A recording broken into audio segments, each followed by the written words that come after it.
आपके लिए चाय बनाऊं या कॉफी? नहीं, मेरा मन नहीं है। क्या हुआ? आप बहुत चुप चुप से लग रहे हो। कोई बात परेशान कर रही है क्या आपको? नहीं तो, कोई तो बात नहीं है। आप सबसे झूठ बोल सकते हो पर मुझसे नहीं। आपकी आंखों में साफ साफ दिख रहा है कि आप उदास हो। और मेरे को तो आप अपनी परेशानी बता ही सकते हो ना। बताओ क्या बात है। क्या बताऊं खुशी, अपने काम में पैसे लगाए थे, दोस्त से उधार लेकर सारे पैसे डूब गए। कितने पैसे लिए थे आपने उधार? 2 लाख रुपए। क्या? 2 लाख रुपए डूब गए? कोई बात नहीं, आप टेंशन मत लो। आप कोई नया काम देख लेना और फिर धीरे धीरे करके अपने दोस्त के सारे पैसे दे देना। हाँ, उसी कोशिश में लगा हुआ हूँ। अगर ये काम नहीं हुआ तो फिर जॉब कर लूंगा, धीरे धीरे करके उसके सारे पैसे लौटा दूंगा। आपने मम्मी जी को बताई है ये बात? नहीं, मम्मी को मत बताना, वो खामखा परेशान होंगी। मम्मी जी, वो मुझे आपसे कुछ जरूरी बात करनी है। हाँ बोल बेटा, क्या बात है? मम्मी जी, इन्होंने ना अपने दोस्त से नया काम शुरू करने के लिए 2 लाख रुपए उधार लिए थे और वो काम भी नहीं चला। उसमें बहुत लॉस हुआ है। क्या साहिल ने इतना उधार कर रखा है? अब लौटाएगा कैसे फिर उन्हें? नई जॉब तो मम्मी जी देख रहे हैं। अब जैसे ही जॉब लगेगी तो धीरे धीरे करके अपने दोस्त के सारे पैसे लौटा देंगे। और वैसे तो मम्मी जी, इन्होंने ना मुझे आपको बताने से मना किया था ताकि आप परेशान ना हो जाओ। पर मैं आपको इसीलिए बता रही हूँ कि कल को ये बात ज्यादा बढ़ जाए, ज्यादा कोई दिक्कत आ जाए तो कम से कम आपको पता होगी तो आप संभाल तो लोगी।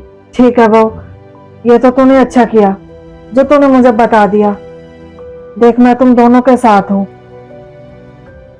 मैं साहिल को नहीं बताऊंगी कि ये बात मुझे पता चल गई है।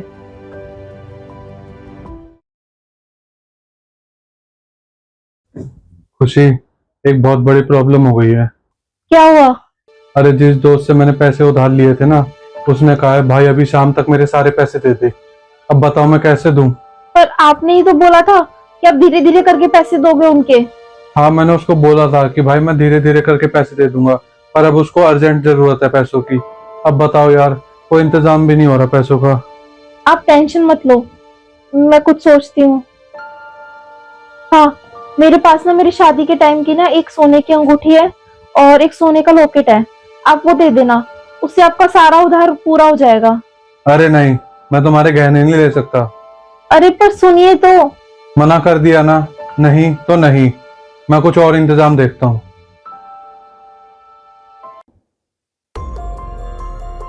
मम्मी जी, मैंने आपको पैसों की उधार वाली बात बताई थी ना।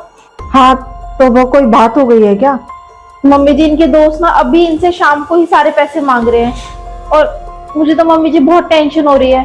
कहीं से भी पैसों का इंतजाम होता दिख नहीं रहा मुझे तो चल, मैं कुछ करती हूँ। किस बहाने से पैसे दूँ इसको? आप चिंता मत करो, सब ठीक हो जाएगा। साहिल, ये ले बेटा। ये क्या है मम्मी जी? बेटा, अब इसमें कुछ पैसे हैं। ये तेरे पापा ने ना जाने से पहले तेरे नाम की एफडी करवाई थी, वो अब मैच्योर हो गई थी। बस ये वही पैसे थे। पर आपने तो कभी बताया नहीं कि पापा ने एफडी करा रखी थी। बेटा, ये अभी तक मैच्योर नहीं हुई थी, इसलिए मैंने बताया नहीं था। अब ये पैसे तू रख ले। मम्मी वैसे कितने पैसे हैं? बेटा, 3 लाख के करीब है। मैं अभी इनको बैंक में जमा करवा के लाता हूँ। अरे बेटा, तेरे पैसे हैं, अब तू इनका चाहे कुछ भी कर। थैंक यू मम्मी जी, आपने हमारी इतनी मदद की। अरे बेटा, थैंक यू किस बात का? ये पैसे तुम्हारे ही तो हैं और तुम्हारे काम नहीं आएंगे तो बता इन पैसों का क्या फायदा। और तूने अच्छा किया जो साहिल की परेशानी के बारे में मुझे बता दिया। देख, अगर तू नहीं बताती तो मैं तेरी मदद भी नहीं कर पाती। देख बेटा, तूने मुझे अपनी प्रॉब्लम बताई तो मैं टाइम रहते उस प्रॉब्लम का हल निकाल पाई। अगर तू मुझे बताते ही नहीं तो ये प्रॉब्लम तो और बढ़ती चली जाती। ये समझदारी हर बहू में होनी चाहिए। कहते हैं ना मम्मी जी कि अपने घर के बड़ों से ना कभी भी कोई बात नहीं छुपानी चाहिए। और जो बच्चे बातें छुपाते हैं ना मम्मी जी, वो परेशानी आने पर ना फिर उसका हल नहीं निकाल पाते। अच्छा मम्मी जी, एक बात और, उधार तो सिर्फ 2 ही लाख का था, तो आपने इन्हें 3 लाख रुपए क्यों दिए? वो 3 लाख रुपए मैंने इसलिए दिए थे ताकि वो 2 लाख तो अपने दोस्त का चुका देगा और 1 लाख से कोई नया काम शुरू कर लेगा।